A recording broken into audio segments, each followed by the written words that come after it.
Seorang wanita nekat akan masuk ke lingkungan Istana Negara pada Selasa 25 Oktober 2022 pagi. Wanita tersebut mulanya mendekati pagar istana hingga sempat menodongkan senjata api ke Pas Pampres. Dikutip dari tribunnews.com, wanita tersebut tampak mengenakan kerudung panjang biru, berpakaian gelap, dan bercadar hitam. Kejadian itu bermula sekira pukul 7 waktu Indonesia Barat. Wanita itu berjalan mendekati pagar istana. Bahkan wanita yang belum diketahui identitasnya itu sempat menodongkan senjata api kepada Pas Pampres yang tengah siaga atau berjaga. Beruntung wanita itu berhasil digagalkan petugas.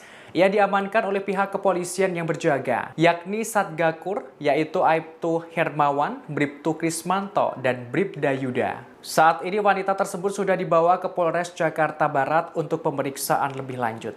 Izin Lampung melaporkan Bandung 1 terjadi orang mencurigakan membawa senpi dan tidak punya identitas jelas. Sudah diamankan oleh personil Gatur dan juga Pas Pampres. Mohon izin Nono Ambon, izin bantuannya Nono Ambon. Terima kasih sudah nonton. Jangan lupa like, subscribe, dan share ya.